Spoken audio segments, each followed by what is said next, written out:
Hey YouTube, special guest Frank Azor of Alienware. Now, for people who don't know, Frank Azor goes way back. Frank has been doing this probably before a lot of you ever built your first computer. He goes back to hard drives.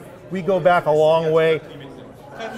We're at the Intel event in New York, and he had a comment that I wanted to specifically ask him about because it really kind of got me. He's like, when are we, he said, you literally said, I will shed a tear when we have esports at the Olympics.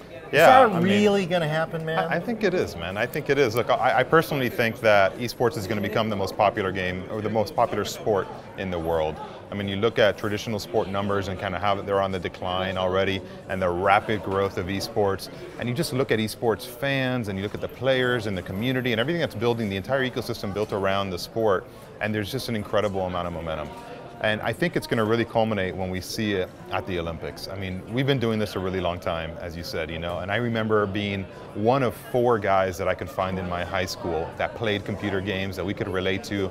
And we were like the minority. We were the exception. We were the nerds. Yeah. And yeah. no, at the time, all true. Honestly, not that proud of it. We were almost a little bit ashamed of it. It was a little embarrassing. I know. I used to tell people I had to go play D&D. That's how bad it was. Yeah, like, I mean, oh no, I'm not playing computer games. I got to go play D&D, man. But now games are cool. I mean, it's hard to find kids not talking about Fortnite or PUBG or some other game. And the parents are kind of like, what is this Fortnite thing? And as a parent now, I'm like having conversations with them, and I'm like their therapist when it comes to this kind of stuff. I'm like, it'll be okay. Don't worry about it. Games are actually educational, and they're learning team-based aspects and all these things, and economies and strategy and all this.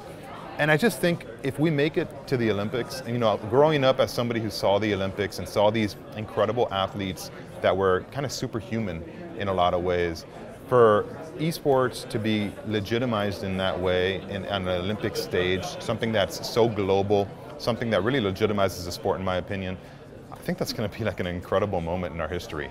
So, all right, let me ask you this then. So esports at the Olympics, more important, less important than what's that thing with a broom? Oh, curling. Curling. Right? Curling. Is it going to be higher?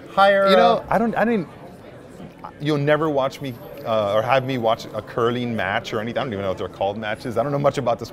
But whenever it's on during the Olympics, there's something that just captures me. And I sit there and I just stare at them. Maybe it's because I don't understand the whole thing, but it's a pretty cool sport, Synchronized swimming?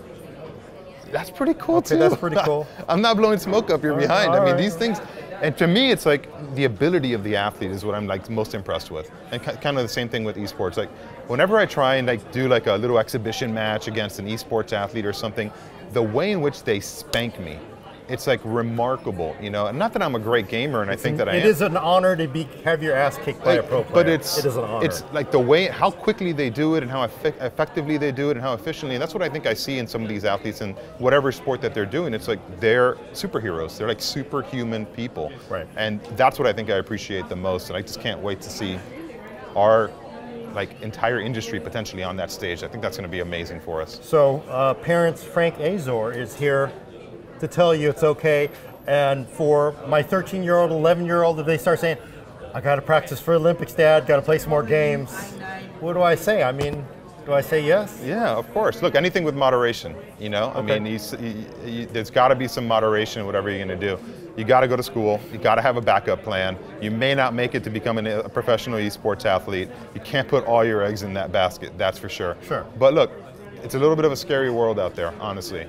I got to tell you, I kind of prefer my kids to be at home where I can see them, what they're doing on their computer, right, than running around the streets of Miami, which I'll tell you is where I live, and it's a little bit of a scary place, I'd rather them play with their friends in an open setting versus potentially doing other things on the internet that are maybe more questionable. Yeah. So gaming, it's not just good for, I think, our kids, but I think as parents, it gives us some assurance that, look, they're into something that is productive, they're learning certain skills. Let's make sure they get their education and their homework and everything done and good and out of the way, and let this be a reward for them to do the right things. Cool. I can't wait, because one day I'm going to... Spoken like a father. Yeah. Frank, one day you're going to be doing the live cast at the Olympics for one of these things. For ABC News and the yellow jacket. My future career will be a consultant for parents of gamers, maybe. Wow. Cool. All right. Well, I will look forward to that day too. I mean, it's a little hard to believe, but I guess it's possible. I mean, with the vector that it's just going gaming, and I can see it really being an Olympic now sport. that you've said it's hard to believe, I can't wait. Hopefully either in 2020 or 2024 to remind you that you said that when we're up on that stage. I'm going to text you as soon as it happens. All right, okay, that's the deal. All right, well, thanks everybody. Thanks Frank for being here. By the way, if I had to mention this, refresh Aurora Core i9. Yeah, you guys can get the new 8-core Core i9 that Intel just announced here today. That's just shameless pimping of me. Check it out. Anyway, more videos on PCWorld.com.